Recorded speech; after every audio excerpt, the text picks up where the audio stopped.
Everyone, this is Deepa Yadav. Welcome back to my YouTube channel. आज था MP1 रक्षक का पेपर, जो कि काफी सारे बच्चों ने इस पेपर को दिया होगा आज की डेट में। आज है 8 जून, सेकंड शिफ्ट का पेपर हो चुका है। उसी बेसिस पे कुछ क्वेश्चंस हैं जो मैं आपको बताने आई हूँ कि किस टाइप के क्वेश्चन आपके एग्जाम में पूछे जा रहे हैं और क्या रहा पेपर का लेवल। तो वीडियो शुरू करने से पहले अगर आप मेरे चैनल पर नए हैं तो सब्सक्राइब कर लें और बेल आइकन को प्रेस कर दें, जिससे नोटिफिकेशन आप तक पहुंच जाए और आप डेली वीडियोस को देख पाएं। तो चलिए जानते हैं कि आज के सेकंड शिफ्ट में किस टाइप के क्वेश्चंस आए हैं। तो देखिएगा, जो फर्स्ट क्वेश्चन है, पूछा गया है कि किस शासक ने सौराष्ट्र में राज्य स्थापित किया है। तो वो थे भट्टारक। इसके बारे में भी कुछ डिटेल इंफॉर्मेशन जान लेते हैं जो आपके एग्जाम के पॉइंट ऑफ व्यू से इंपॉर्टेंट हो सकते हैं। तो देखिए, फर्स्ट जो पॉइंट है कि भट्टारक ने सौराष्ट्र में मैत्रक राज्य की स्थापना की। वे सौराष्ट्र क्षेत्र में गुप्त राजा के सेनापति थे। उन्होंने स्वयं को 475 ईस्वी के आसपास स्वतंत्र घोषित किया। इस वंश के पहले 2 शासकों ने सेनापति की उपाधि का उपयोग किया। तो ये सब जान लिया आपने।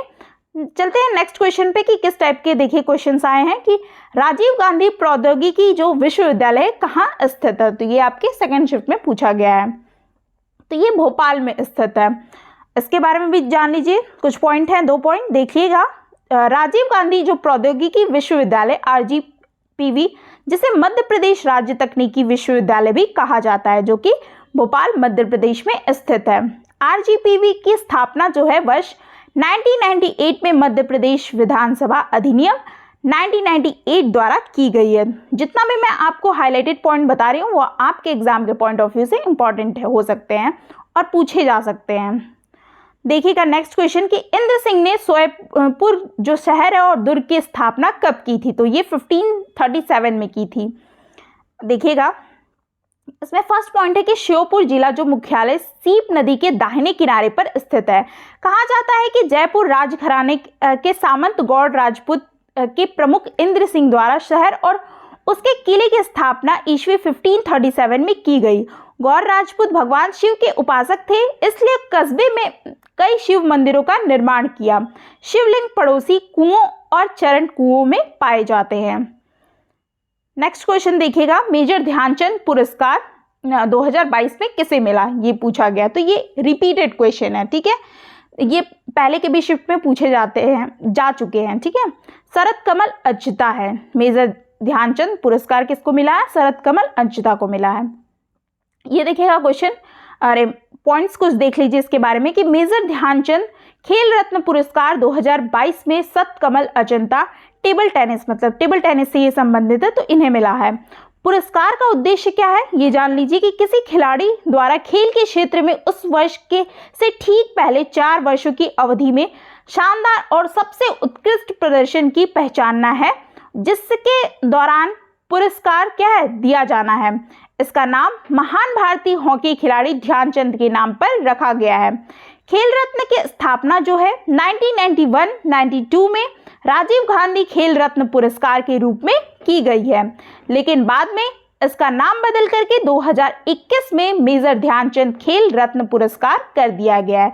तो ये सारे जितने भी मैं पॉइंट्स बता रही हूँ जो हाईलाइटेड है, उसमें से आपके क्वेश्चंस बन सकते हैं, तो आप इसको जरूर पढ़ के जाइए। नेक्स्ट क्वेश्चन देखिएगा कि खाद्य और कृषि संगठन FAO का मुख्यालय कहाँ है। तो ये इटली में है। इसके बारे में भी देख लीजिए कुछ इंफॉर्मेशन। फर्स्ट पॉइंट देखिएगा कि यह संयुक्त राष्ट्र की एक विशेष संस्था है और इसकी स्थापना 1945 में कनाडा के क्यूबेक शहर में हुई थी और यह दुनिया भर में भूख को समाप्त करने की दिशा में काम करता है, जो कि सतत लक्ष्य 2 भूखमरी का अंत है, जो कि विश्व जो खाद्य कार्यक्रम का मुख्यालय कहाँ है। तो ये रोम में स्थित है। तो ऐसे क्वेश्चंस आपके बन सकते हैं कि मुख्यालय कहाँ है FAO का, खाद्य और कृषि संगठन का।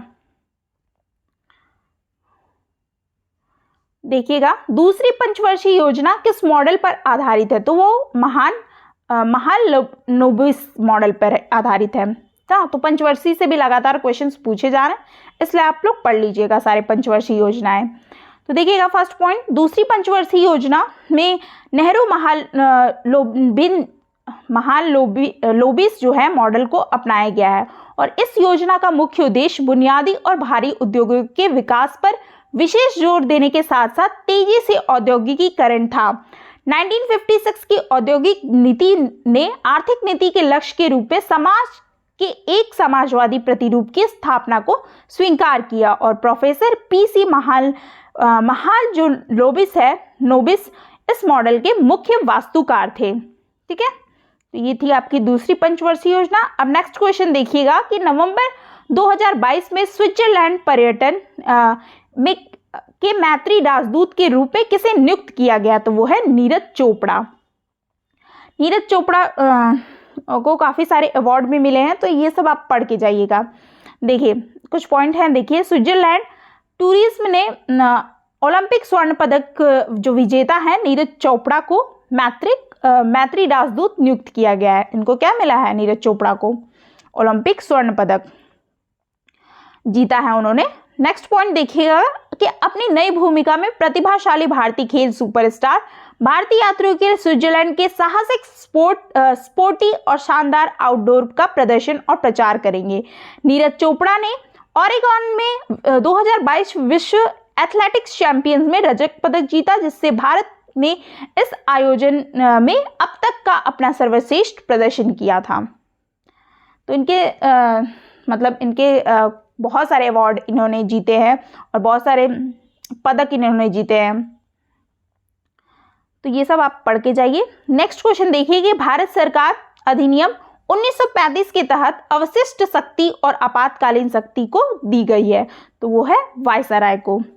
इसमें भी कुछ 2 पॉइंट है, देख लीजिएगा कि भारत सरकार अधिनियम 1935 के तहत अवशिष्ट और आपातकालीन शक्ति वायसराय को दी गई है। 1935 में ब्रिटिश संसद द्वारा भारतीय सरकार का अधिनियम पारित किया गया है और 1937 में लागू हुआ था। ठीक है, नेक्स्ट देख लीजिए federal aviation administration ranking FAA 2023 में पहला स्थान किसका है, तो 2022 और 23 से लगभग करंट अफेयर्स पूछे जा रहे हैं, तो ये भारत में हुआ था।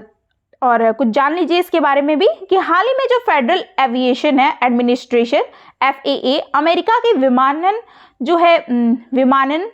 सुरक्षा नियामक ने विमानन सुरक्षा का मूल्यांकन किया और भारत की विमानन सुरक्षा निरीक्षण के श्रेणी 1 दर्जे को बरकरार रखा है और भारत की विमानन प्रणाली के प्रभावी सुरक्षा निरीक्षण को सुनिश्चित करने के लिए DGCA की प्रतिबद्धता को FAA द्वारा मान्यता दी गई है, जिसने भारत को श्रेणी में 1 का दर्जा दिया है। नेक्स्ट क्वेश्चन देखिए कि भारत शासन अधिनियम 2035 के द्वारा स्थापित संघ में अवशिष्ट शक्तियां किसे दी गई थी, तो वो है गवर्नर जनरल को। ठीक है, तो देखिएगा कुछ पॉइंट है कि भारतीय शासन अधिनियम 1935 के द्वारा स्थापित संघ में अवशिष्ट स्थायी शक्तियों गवर्नर जनरल में निहित थी। भारत की संघीय न्यायालय की स्थापना भारत सरकार अधिनियम 1935 के तहत दिल्ली में की गई थी, तो इससे ये इंपॉर्टेंट पॉइंट है, आपके एग्जाम में पूछे जा सकते हैं। नेक्स्ट देख लीजिएगा कुछ जनरल साइंस के क्वेश्चंस हैं जो मैं आपको बता रही हूँ कि सेकंड शिफ्ट में ये क्वेश्चंस पूछे गए हैं। तो फर्स्ट क्वेश्चन देखिएगा इसमें कि नाइट्रोजन का स्थिरीकरण कौन सा पौधा करता है, तो वो फलीदार परिवार के जो पौधे होते हैं वो नाइट्रोजन का स्थिरीकरण करते हैं। एड्स किस प्रकार की बीमारी है? एड्स स्वयं कोई बीमारी नहीं है, पर एड्स से पीड़ित मानव शरीर संक्रामक बीमारियों जो कि जीवाणु और विषाणु आदि से होती है। ब्रश किस जानवर के बाल से बनाए जाते हैं, तो सूअर के बाल काफी मजबूत और कड़े होते हैं। इनके जो बाल अधिकतर ब्रश बनाने में प्रयोग होते हैं। तो देख लीजिए ब्रश किस जानवर के बाल से बनाए जाते हैं, तो देख लीजिए सूअर के बाल से बनाए जाते हैं। बहुत लोगों को नहीं पता होगा तो इस क्वेश्चन के माध्यम से पता चल जाएगा। नेक्स्ट क्वेश्चन देखिएगा कि सबसे अधिक जो प्रतिक्रियाशील धातु कौन सी है, तो वो कैल्शियम है। नेक्स्ट क्वेश्चन के स्रव सीमा से नीचे की आवृत्ति वाली ध्वनि तरंगों को कहा जाता है, तो वो अपश्रय कहा जाता है। और नेक्स्ट क्वेश्चन देखिए कि आसूत जल का शुद्ध रूप कौन सा है, तो वो वर्षा का पानी है। नेक्स्ट कि दुनिया में कितने लोगों के पास प्रबंधित पेयजल की पहुंच नहीं है, तो 3.6 अरब लोगों के पास क्या है, प्रबंधित पेयजल की पहुंच नहीं है। अपघटक पौधे और मृत जंतुओं को किस में परिवर्तित कर देता है, तो ये ह्यूमस में परिवर्तित कर देता है अपघटक। ठीक है, तो ये सारे क्वेश्चंस थे जो मैंने आपको सेकंड शिफ्ट के एग्जाम के सारे क्वेश्चंस एग्जाम एनालिसिस करा दिए। अब आप अपनी जो जिनके अब आने वाले एग्जाम्स हैं वो इसी बेसिस पे अपनी तैयारी को जारी रखें। ठीक है, अब हम बताएंगे कि किस टॉपिक से कितने क्वेश्चंस पूछे गए हैं। तो देखिएगा, मैथ्स में आपका टॉपिक वही है, सेम क्वेश्चंस, मतलब क्वेश्चंस बस बदल रहे हैं, बाकी सारे टॉपिक वही हैं। देख लीजिए, time, work, speed, distance, profit loss, CI, BODMAS, number series से 2-2 एक-एक क्वेश्चन सब बैलेंस्ड वे में है, और सिंप्लीफिकेशन से 2-3 क्वेश्चन, डिविजिबिलिटी, रेशियो, प्रोपोर्शन से एक-एक क्वेश्चन, सब आपके यही सारे टॉपिक आ रहे हैं, बस क्वेश्चन अलग हो जा रहे हैं। ठीक है, हिंदी में वही बेसिक हिंदी आपके शुद्ध शब्द पूछ रहा है, मुहावरे, अलंकार, रस, छंद, ये सब पूछ रहे हैं। ठीक है, बेसिक हिंदी जो आप बना लोगे। इंग्लिश में synonym, opposite word, antonym, parajumble, active passive, filling the blanks, one word substitution, narration, spelt वाला जो मिस स्पेल्ट वाला वो भी क्वेश्चन ज़्यादा पूछ रहे हैं। साइंस में आपकी बेसिक साइंस है, स्टैटिक जीके में 3 से 4 क्वेश्चन, करंट अफेयर में भी 4 से 5 क्वेश्चन, MP जीके में भी 4 से 5 है। MP जीके में थोड़ा सा क्वेश्चन बढ़े हैं। ठीक है, तो आप MP के भी जीके को अच्छे से पढ़ के जाइए। और करंट अफेयर में वही 2022 से 23 के बीच में ही पूछा जा रहा है, जो 1-2 क्वेश्चन है वो 19-20 से भी 21 से भी पूछ लिया जा रहा है। ठीक है, पेपर का लेवल इजी टू मॉडरेट ही था। ठीक है, तो ठीक है, पेपर सही आ रहे हैं, आप अपनी तैयारी को कंटिन्यू कीजिए जिन लोगों के आने वाले एग्जाम्स हैं। आई होप आपको वीडियो अच्छी लगी हो तो चैनल को सब्सक्राइब करें और वीडियो को लाइक करके ज़रूर जाएं। मिलते हैं फिर ऐसे कुछ मेमोरी बेस्ड क्वेश्चंस के साथ। Thanks for watching.